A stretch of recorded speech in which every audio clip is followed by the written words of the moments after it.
Ya kita adil, sama-sama adil. Saat nasionalisme ya tidak mengurangi keagamaan, saat keagamaan tidak mengurangi nasionalis. Tapi itu tadi, kemudian ini dikerdilkan secara politik. Sawangannya nak wis duet Pak Hasim Mbak Mega nasionalis religius itu sudah ditren. Mangger duet senengane pasangan nasionalis sampai religius. Apa nak nasionalis terus wajib sholat? Apa nak religius terus gak wajib nasional? Sebetulnya itu kan sih. Apa kena orang Indonesia itu wajib sholat hanya karena atas nama nasionalis? Apa nak gue ngiyai itu wajib bayar pajak? Itu kan pengkerdilan, proses pembohongan ya. Pembohongan secara publik. Itu dibodokno, sedurunge bodoh, itu kan itu kan repot. Namanya sedurunge bodoh dibodokno ngene apa? Nurut. Makanya kalau seneng ya, kayak kemarin Hari Kebangkitan Nasional itu seneng kalau diungkap terus di TV bahwa kebangkitan Indonesia dimulai dari 1908. Pentingnya bahwa orang-orang yang sok Soekarnoisme biar tidak mereduksi Pak Karno hanya milik mereka sendiri, karena bangsa ini berdiri semenjak 1908.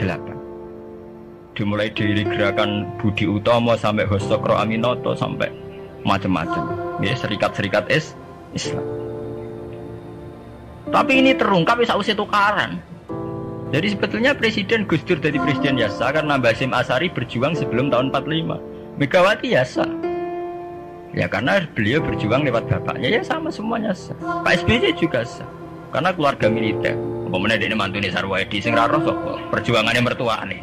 Gak iso adol bapak ya adol mertuane. Pokoknya sing dikena didol pokoknya. Tapi artinya sama, kita secara sejarah itu sama. Kita sebagai santri juga tidak kalah sejarah. Karena berdirinya nasional udah lewat para kiai. Ya itu takokno sejarawan manapun kayak profesor siapa di UI, siapa saja profesor sejarah itu bilang bahwa awal kebangkitan Indonesia itu dari partai-partai Islam. Bahkan versi orang nasionalis sekalipun tuh bilang karena Islam adalah satu agama yang paling sensitif terhadap penjajahan. Karena Islam melahirkan satu paham jihad. Bahwa ketika ada kolonial Belanda, wong Islam terinspirasi harus jihad. Sehingga lahir partai-partai Islam. Dulu yang dilawan itu perdagangan.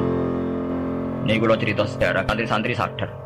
Jadi santri salaf dengan model sekarang sing ra roh duit, ra roh dagang itu sebetulnya mengkhianati pendiri santri. Lho mboten niku lho fair. Sing gak seneng dagang, gak seneng mergawe itu mengkhianati pendiri pesantren. Sampai lihat sejarah, tahun 1908 itu namanya tidak SI, tidak Serikat Islam, tapi Serikat Dagang Islam. Karena para kiai adalah melawan dominasi Cina di Surakarta dan dominasi Belanda menguasai sentra-sentra perdagangan. Sehingga yang dilawan pertama adalah piye supaya kolonial gak menguasai aset-aset ekonomi. Sama takokno sejarah cek versi kiai, cek versi buku, asal gak versi klenek.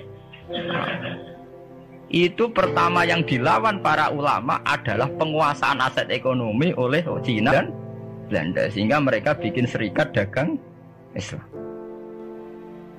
Tapi saat ini mboten, santri paling ikhlas nak dunia wae Cina wae wong kafir. Dene istrimo jaluk mbek Arab-Arab salam tempel itu kan itu kapan ada ajaran itu napa? Kapan? Kita diundang bupati wis seneng bupati kelar salam tempel, sementara sing juga bupati ini kere-kere diutaratur, dikajekno wis seneng dan sebagainya. Itu tidak benar, tradisi itu tidak benar. Pertama dalam sejarah yang kita lawan justru penguasaan aset-aset ekonomi. Sebab itu dulu berdirinya Partai Islam dimulai dari Serikat Dagang Islam. Paham ya?